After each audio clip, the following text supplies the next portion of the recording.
Au nom d'Allah, Seigneur de l'univers. Que les bénédictions et la paix soient sur le plus noble des prophètes, notre Seigneur Muhammad, ainsi que sur sa famille et ses compagnons, rassemblés. Salut à tous, bienvenue sur la chaîne Histoire et Sagesse d'Islam. Avez-vous déjà réfléchi à ce qui arrive lorsque l'arrogance humaine dépasse toute limite? Que se passe-t-il lorsque les gens oublient d'où viennent leurs richesses, leur puissance et même leur existence? Aujourd'hui, nous allons plonger dans une histoire fascinante tirée des pages du Coran, celle des habitants des Ahqaf. Une civilisation autrefois prospère, redoutée pour sa force et son arrogance, mais qui a fini par disparaître de la surface de la terre en un clin d'œil. Imaginez un peuple si puissant que personne n'osait les défier.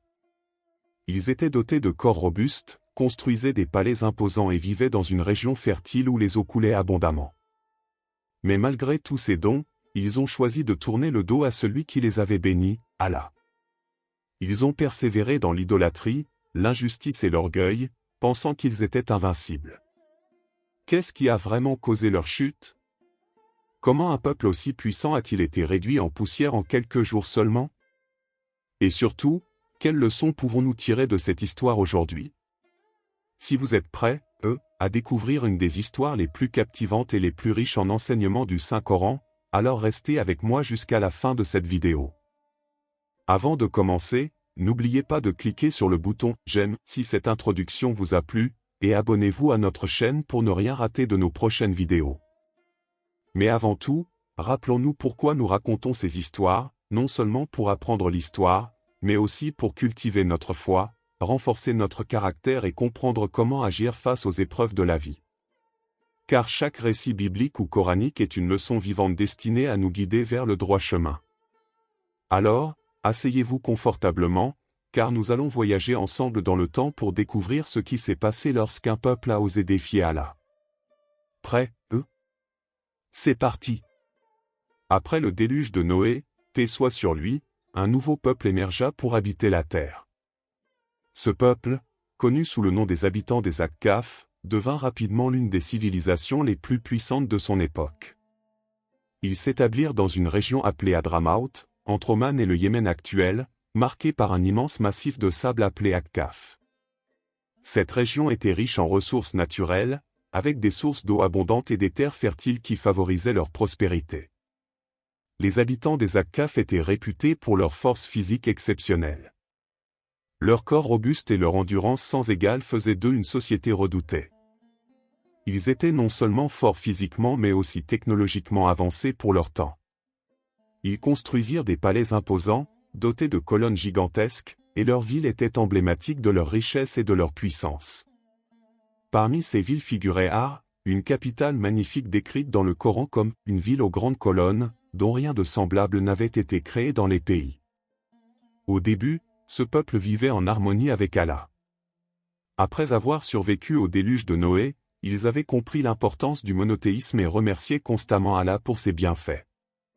Cependant, avec le temps, les générations successives ont commencé à oublier les enseignements de leurs ancêtres. Les statues qu'ils avaient initialement créées pour se souvenir de leurs ancêtres sont devenus des objets de culte. Leur foi en Allah a progressivement cédé la place à l'idolâtrie. Leur arrogance grandissante les aveugla. Ils se considéraient invincibles, capables de contrôler leur destin sans l'aide divine. Leurs dirigeants encourageaient cette mentalité, vantant leur suprématie sur les autres peuples. Ils se vantaient de leur richesse, de leur force et de leur pouvoir, ignorant les signes divins qui les entouraient. Ils bâtirent des monuments colossaux pour glorifier leur propre gloire plutôt que celle d'Allah. Malgré leur réussite matérielle, ils négligèrent les valeurs spirituelles. Leur cœur était rempli d'orgueil et de mépris pour ceux qui ne partageaient pas leur vision du monde. Ils opprimaient les faibles et exaltaient la brutalité comme une vertu. Ce comportement injuste allait bientôt attirer l'attention d'Allah, qui ne laisse jamais impunie l'oppression et l'incrédulité. Face à leur déviation morale et spirituelle, Allah envoya un prophète parmi eux, Houd, paix soit sur lui. Houd était issu de leur propre tribu, ce qui signifie qu'il comprenait parfaitement leur langue et leur culture. Il avait grandi parmi eux et connaissait leurs coutumes. Sa mission était claire, rappeler à son peuple l'unicité d'Allah et les exhorte à abandonner l'idolâtrie. Oud commença par parler avec douceur et sagesse. Il leur rappela combien Allah les avait bénis, depuis leur survie au déluge jusqu'à leur prospérité actuelle. Il les avertit des conséquences de leur incrédulité et de leur arrogance. Mais malgré ses efforts sincères, beaucoup parmi eux refusèrent de l'écouter. Certains l'accusèrent même de folie ou de mensonge, affirmant qu'il cherchait à perturber leur mode de vie. La résistance de son peuple ne découragea pas Oud. Il continua à prêcher avec persévérance, espérant toucher les cœurs fermés. Il leur rappelait que leur puissance temporelle ne pouvait rivaliser avec la toute-puissance d'Allah. Mais les habitants des Ahqaf restaient sourds à ses avertissements, convaincus que rien ni personne ne pourrait les vaincre. Lorsqu'Oud, paix soit sur lui, commença à prêcher auprès de son peuple, il espérait sincèrement les guider vers la vérité. Cependant, les habitants des Ahqaf réagirent avec scepticisme et moquerie. Ils le traitèrent de fou ou de menteur, rejetant ses avertissements comme des fables. Pourtant, Oud persista, utilisant divers arguments pour tenter de les convaincre. Les chefs du peuple demandèrent à Oud de produire un miracle pour prouver qu'il était véritablement un prophète envoyé par Allah. Ils dirent, « Si tu es vraiment un messager divin, montre-nous quelque chose de tangible. » Oud leur répondit calmement qu'il n'était pas là pour faire des spectacles mais pour les guider vers la vérité. Il leur rappela que les miracles appartenaient à Allah seul et que leur foi devait être basée sur la conviction intérieure, non sur des preuves matérielles. Mais leur incrédulité était profonde. Ils continuèrent à se moquer de lui, disant qu'il n'était qu'un homme ordinaire comme eux. Pourquoi Dieu choisirait-il quelqu'un comme toi pour transmettre son message, demandèrent-ils sarcastiquement. Certains allèrent même plus loin, accusant Oud de folie ou de sorcellerie. Ces accusations étaient non seulement insultantes mais aussi dangereuses, car elles alimentaient la méfiance envers lui. Pendant ce temps, la société des Ahqaf sombrait davantage dans la corruption. Les riches exploitèrent les pauvres sans vergogne, tandis que les dirigeants s'enrichissaient toujours plus grâce à des pratiques injustes. Ils bâtirent des palais somptueux pour afficher leurs richesses, oubliant que tout cela venait des bienfaits d'Allah. Leurs idoles devinrent le centre de leur adoration, et ils offraient des sacrifices pour obtenir des faveurs temporelles. Oud essaya de leur expliquer que leur richesse et leur force étaient des tests d'Allah. S'ils utilisaient ces dons pour le bien, ils seraient récompensés. Mais s'ils les employaient pour l'oppression et l'injustice, ils risquaient une punition sévère. Malheureusement, ces paroles tombaient dans des oreilles closes.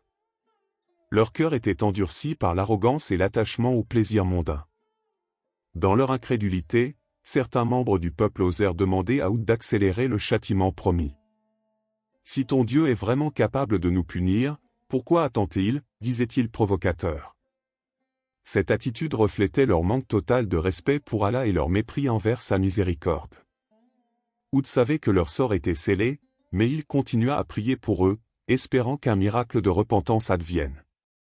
Un jour, une sécheresse sévère frappa la région. Les sources d'eau tarirent, et les cultures commencèrent à dépérir. Les habitants des Ahqaf paniquèrent et vinrent supplier Oud de prier pour qu'Allah apaise sa colère. Mais Oud leur répondit que la solution ne venait pas de lui, mais de leur retour sincère vers Allah.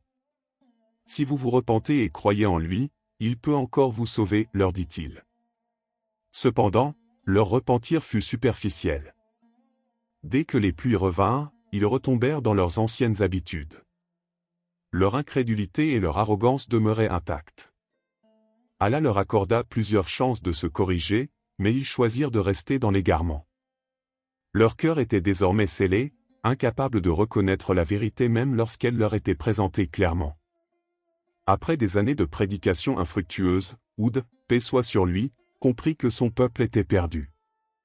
Leur cœur était devenu trop dur pour accepter la vérité, et leurs actions trop corrompues pour mériter la miséricorde d'Allah. Dans sa justice infinie, Allah décida de mettre fin à leur tyrannie. Un jour, les habitants des Ahqaf remarquèrent une nuée noire s'approchant à l'horizon. Au début, ils pensèrent qu'il s'agissait d'un orage apportant la pluie tant attendue. Mais lorsque la tempête atteignit leur région, ils réalisèrent rapidement qu'il s'agissait d'autre chose. Une violente bourrasque soufflait avec une force inouïe, déracinant les arbres, renversant les bâtiments et projetant les gens contre le sol. Cette tempête, décrite dans le Coran comme une « vent ardent », durait 7 nuits et 8 jours consécutifs. Elle ne faisait aucune distinction entre riches et pauvres, puissants et faibles. Tout ce qui se trouvait sur son passage était détruit. Les tentes et les palais, autrefois symboles de leur puissance, furent réduits en poussière. Les corps des habitants des Ahqaf étaient soulevés dans les airs avant d'être projetés violemment contre le sol, causant leur mort instantanée. Rien ne put résister à la force de cette tempête. Les champs verdoyants devinrent déserts, les rivières tarirent, et les villes furent effacées de la carte. Même leur majestueuse capitale, Ar, fut réduite en ruines. Ceux qui tentèrent de fuir furent rattrapés par le vent destructeur. Aucun refuge ne put les sauver, ni leurs richesses ni leurs armes. Seuls ceux qui avaient cru en Houd et suivi son message survécurent. Allah les protégea miraculeusement de la tempête, témoignant ainsi de sa justice et de sa miséricorde. Quant aux incroyants, ils furent totalement anéantis, laissant derrière eux uniquement des ruines comme témoignage de leur arrogance passée. L'histoire des habitants des Ahqaf est une leçon puissante pour toutes les générations. Elle nous rappelle que la vraie force ne réside pas dans les richesses ou la puissance temporelle, mais dans la foi en Allah et la soumission à sa volonté. Ceux qui choisissent de défier Allah, peu importe leur stature, subiront inévitablement sa vengeance. La destruction des Ahqaf est également un rappel de l'importance de la gratitude.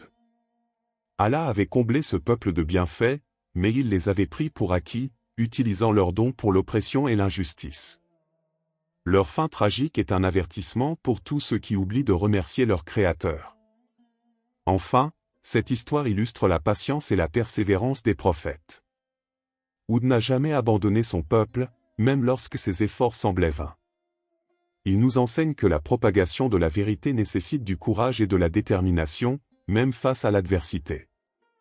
Et ainsi s'achève l'histoire des habitants des Ahqaf, un rappel poignant de la justice divine et de l'importance de la gratitude envers celui qui nous a tout donné.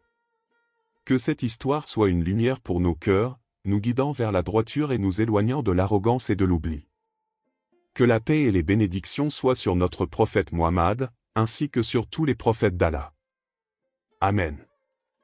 N'oubliez pas de liker cette vidéo si elle vous a inspiré, de prier pour le prophète Muhammad dans les commentaires, et de vous abonner à notre chaîne Histoire et Sagesse d'Islam pour rester connecté à notre voyage spirituel et éducatif. Merci d'avoir regardé, et à très bientôt pour une nouvelle histoire. Barak Allah Ufikum.